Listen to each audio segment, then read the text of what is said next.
Good evening, everyone, and welcome to another round of sound. This is the #1 Cochran Sports Showdown. I'm Bob Pompeani. Hope you had a nice weekend. Thanks for joining us tonight. We have a lot to get into, including Kyle Dubas. If he's the man for the Penguins, is that the right choice? We'll also get into the Pirates and their struggles. They've lost another series, and they're back to 500. Will the real Pirates please stand up? But the #1 topic tonight on the #1 Cochran Sports Showdown will be the Steelers, who started OTAs, and there are a lot of interesting topics there. Here to discuss is your panel. We have Chris Mueller from the PM team on The Fan. In the middle is Mark Kaboly from The Athletic covering the Steelers, and Will Graves, who just came back from the PGA Championship. He does everything for the Associated Press. Get right into it, Mark. I want to start with you. The big topic was Alex Highsmith. He showed up. He didn't pull a hold in. He was actually working. Do you expect that to continue? And will he get the contract that he so desires? Well, I did talk to him a little bit briefly by myself, and he says, we'll see about that, making it known that maybe that's still an option on the table, at least in training camp, to do the hold-in situation. See, I seem like I'm one of the few that are in the Alex Highsmith bandwagon here right now. I think first of all, I think he deserves that money. If it's $14, $15, $16 million, he's a guy who can be here 10, 12, 14 years. And you can say anything you want to say about, he's a product of TJ Watt or without TJ Watt. You can make that argument either way, whether he gets sacks or he doesn't get sacks.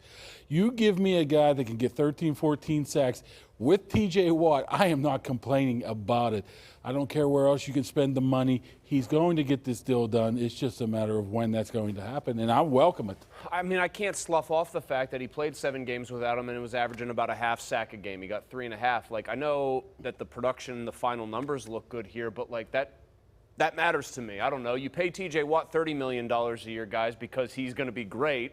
Right. And then the guy across from him can draft off of him. We saw it with Bud Dupree, and then he goes to Tennessee and nothing works out.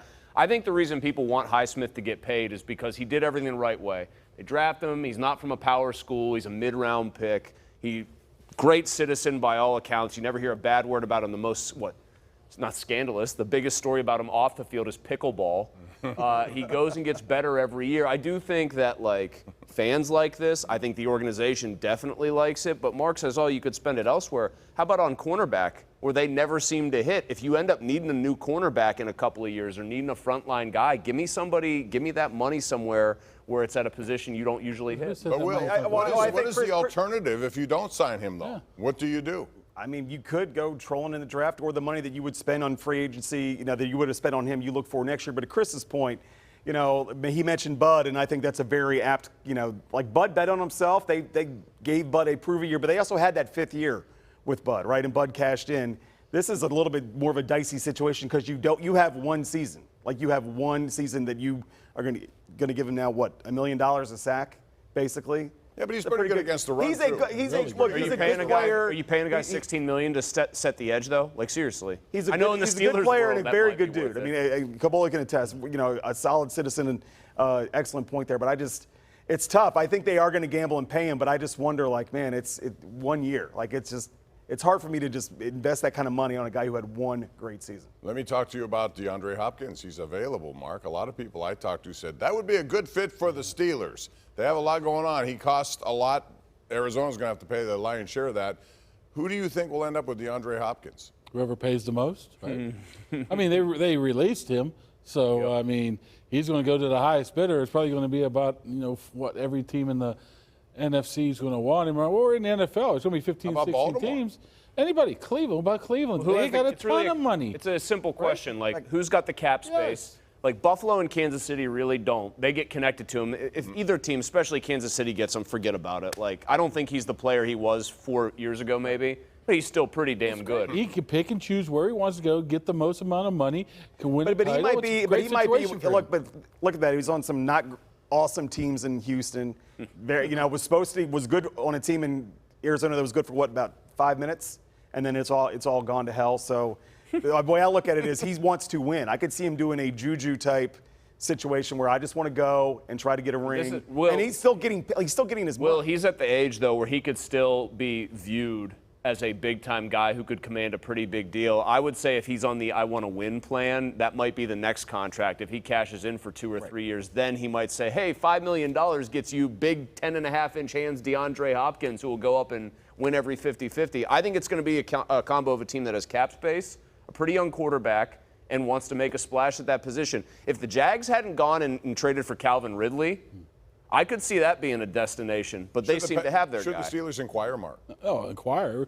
Omar, hey, how much? What? How much? Oh, forget about it. You know, the only way the Steelers would be ever in on a guy like that is what they did with Allen Robinson.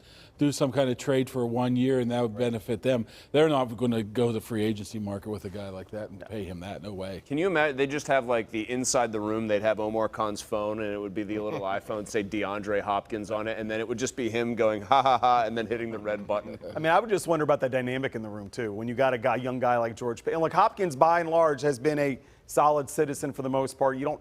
I mean, to be in Houston that long and not lose your mind is, impressive. That being said, you got some. I would rather Allen Robinson be the old head in that room, the veteran guy telling George Pickens to lay the land, as opposed to DeAndre Hopkins. All right, I want to talk to you about, real quick, a couple of NFL issues. Number one, Chris, it would be this kickoff thing now. They're trying to make it irrelevant, and they're pretty much succeeding in it. So now you do this just to make me mad? Are you bringing this up? I'm mad about it because I think it's a big part of the game. And now they say, well, if you're inside the 25-yard line, you get a chance to make a fair catch and you get the ball at the it's a college rule. So, however, squib kicks now become a big viable thing for I think teams. Listen, they're doing it in the name of safety. How about just in the name of excitement? I'm fine with player safety, but you can have safety and excitement. You can have it both ways with one change, but all it requires you to do is admit that the XFL came up with a good idea before COVID wiped it out the first time. The XFL kickoff, where the players start 5 yards apart, and the kick coverage team cannot move till they see that guy catch the ball, and everyone just reacts. It creates a ton of kickoff returns. You can't get a head of steam up in 5 yards to be bashing each other's brains in, and the returns are usually better because it's a little bit more disorganized. Why can't we have that in the NFL? Somebody give me one good reason other than the XFL did it, and we're not going to take an XFL idea and make it ours. Well, you got a bunch of 80-year-olds running the league. So what is this now, hockey? No, this is what we always say about hockey. The old guys run the league and prevent progress. Well, we got a bunch of cavemen. that's a crazy change there in my eyes. Just take it out.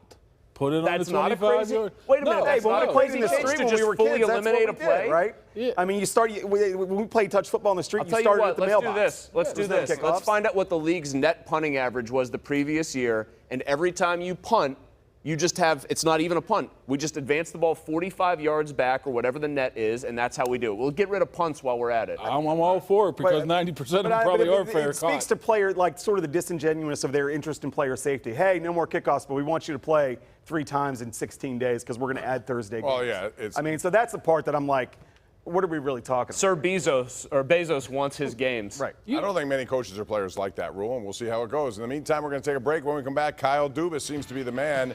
Is he the man? Should he be the man?